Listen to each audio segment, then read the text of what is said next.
रहीम। अस्सलामुअलैकुम my dear students, आप लोगों का स्वागत करता हूं केमिस्ट्री विद यूसुफ अब्दुल्ला में।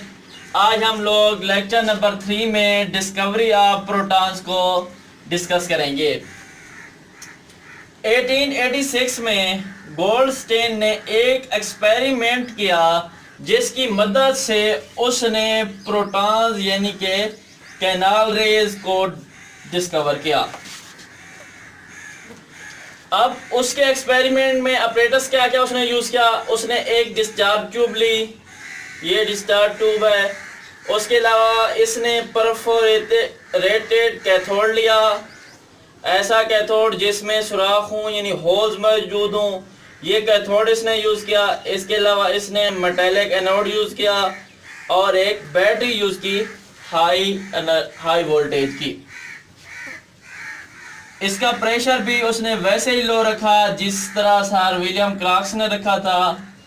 उसने ये ऑब्जर्व किया कि जब कैथोड रेज कैथोड से एनोड की तरफ मूव कर रही होती हैं, at the same time some rays anode से कैथोड की तरफ भी मूव कर रही होती हैं। क्या दो बातें उसने दो बातें की।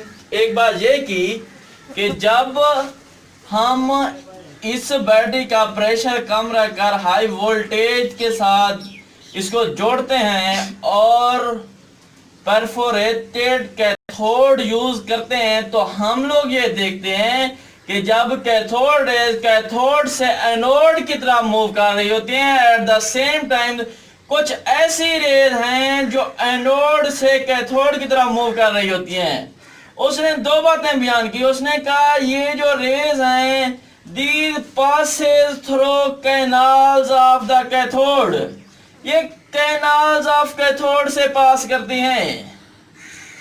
उसने दूसरी बात की कि जब ये produces glow and discharge tube, जब ये वाल्स ऑफ डिस्चार्ज ट्यूब से टकराती हैं तो ये ग्लो पैदा करती हैं। उसने इन रेज को कैनाल रेज का नाम दिया क्योंकि ये कैनाल से पास करती हैं। तो हम लोग देखते हैं प्रॉपर्टीज ऑफ प्रोटॉन्स को। बेटा इनको बहुत गौर से समझना है, बहुत आसान है मगर थोड़ी सी टिपिकल है। अब प्रोटॉन्स की प्रॉपर्टीज क्या है। पहली प्रॉपर्टी तो सेम है, they travel in straight line but opposite to cathode rays. पहले भी मैंने आपको बताया कि ये स्ट्रेट लाइन में ट्रेवल करती हैं मगर कैथोड रेज से अपोजिट। कैथोड रेज कहाँ, कैथोड से एनोड की तरफ ट्रेवल करती हैं, जबकि ये रेज एनोड से कैथोड की तरफ ट्रेवल करती हैं और फिर कैथोड के कैनाल से पास होती हैं। अब इनकी नेचर क्या होती है। Their nature depends upon the nature of gas, यानी इनकी जो नेचर है वो गैस की नेचर पर डिपेंड करेगी। इनका चार्ज भी मास भी गैस की नेचर पर डिपेंड करेगा। पॉजिटिव रेज का कैसे, इस बात को आगे थोड़ा सा एक्सप्लेन करते हैं। अब ये प्रोड्यूस कैसे होती हैं। आप लोगों को पता है कैथोड रेज कैथोड से प्रोड्यूस होती हैं मगर ये positive raise not produced from anode, ये एनोड से पैदा नहीं होती बल्कि कैथोड रेज एनोड रेज कब पैदा होती हैं, तब पैदा होती हैं जब cathode rays collide with residual gas molecules.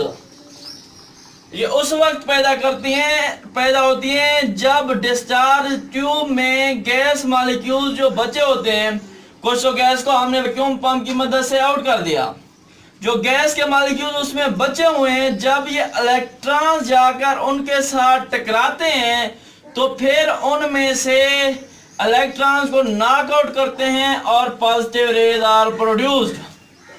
कैसे, आप लोगों को पता है कैथोड रेज क्या है, इलेक्ट्रॉन है। Electron have ability to ionise, electron के पास ये सलाहियत होती है कि वो किसी चीज को आयोनाइज कर सकें यानी आयंस में तब्दील कर सकें। ये इक्वेशन अक्सर बच्चों को कंफ्यूज करती है क्योंकि हमने आयंस वाले टॉपिक में देखा था कि के साथ जब इलेक्ट्रॉन होता है तो इसके ऊपर जो पार्टिकल होता है उस पर नेगेटिव चार्ज आ जाता है। बेटा यहाँ थोड़ा सा केस डिफरेंस है, ये इलेक्ट्रॉन इसमें ऐड नहीं हो रहा बल्कि यहाँ आया है चोर बन के या फिर डाकू बन के इसमें से एक इलेक्ट्रॉन लेने। ये इसमें से इलेक्ट्रॉन ले जाता है और इसको खाली कर जाता है और इसमें प्रोटॉन्स बच जाते हैं और इससे पॉजिटिव रेज क्या होती हैं, प्रोड्यूस होते हैं। ये इलेक्ट्रॉन आया, इसने इस गैस के मॉलिक्यूल के साथ टकराया, उस पर डाका डाला, एक इलेक्ट्रॉन लेके निकल गया। पहले एक आया था, एक से दो बन के निकल गया। एक इलेक्ट्रॉन एम में से निकल गया तो उस पर कौन सा चार्ज आ गया, पॉजिटिव चार्ज आ गया। तो ये क्या हो गई, पॉजिटिव रेज प्रोड्यूस्ड हो गई। अब इनका मास किसके बराबर होता है, इनका मास होता है प्रोटॉन के या मल्टीपल ऑफ इट। इस पॉइंट को समझाने से पहले मैं आपको ये एक्सप्लेन करना चाहता हूं, एंड पे इस पॉइंट को फिर आपको समझाऊंगा, आपको कंसेप्ट क्लियर होगा। अब अगर देखें चार्ज और मास, तो इनका जो चार्ज और मास है वो डिपेंड करता है नेचर ऑफ गैस पर। यानी डिफरेंट गैसेस, डिफरेंट मासेस और डिफरेंट चार्ज के पॉजिटिव रेज इमिट करेंगी। एक बात मैं बार बार लफ्ज यूज कर रहा हूं, पॉजिटिव रेज नॉट बेटा प्रोटॉन। प्रोटॉन का मास सेम है। ऐसा नहीं हो सकता कि एक गैस में प्रोटॉन का मास और हो, दूसरी गैस में प्रोटॉन का मास और हो। नहीं बेटा, प्रोटॉन्स का मास सेम होता है लेकिन डिफरेंट मास और साइज होता है पॉजिटिव रेज का। यहां मैंने नीचे ये बात लिखी है, positive particles produced by a gas will be of same type. यानी एक गैस एक से ज्यादा प्रोटॉन प्रोड्यूस करती है, उसके अंदर 2 प्रोटॉन प्रोड्यूस होते हैं, 3 होते हैं, 4 होते हैं, 5 होते हैं या इससे भी ज्यादा होते हैं। वो प्रोटॉन्स जो प्रोड्यूस होते हैं उन सबको फिर कंबाइन करके हम लोग पॉजिटिव रेज का मास और उनके ऊपर चार्ज कैलकुलेट करते हैं। और ये जो हाइड्रोजन है ना, ये सबसे लाइटेस्ट गैस है। इसकी एग्जांपल देख लेते हैं हम लोग। देखें यही बिल्कुल इक्वेशन है। हाइड्रोजन एटम खड़ा था, उसके ऊपर इलेक्ट्रॉन्स डाकू बनकर आया, उसने अटैक किया। इस बेचारे के बाद पहले ही एक इलेक्ट्रॉन था और वो भी अपने साथ ले गया। आप लोगों को पता है हाइड्रोजन का एटॉमिक नंबर 1 है, उसके अंदर एटॉमिक नंबर 1 है तो इसका मतलब उसमें नंबर ऑफ प्रोटॉन्स 1 है और नंबर ऑफ प्रोटॉन 1 है तो नंबर ऑफ इलेक्ट्रॉन्स भी 1 होंगे, क्योंकि प्रोटॉन और इलेक्ट्रॉन की तादाद क्या होती है, बराबर होती है। ये आया और उसमें से वो एक इलेक्ट्रॉन भी लेके निकल गया और इसके ऊपर पॉजिटिव चार्ज आ गया। अब इस H पॉजिटिव में नंबर ऑफ इलेक्ट्रॉन्स कितना है, 0।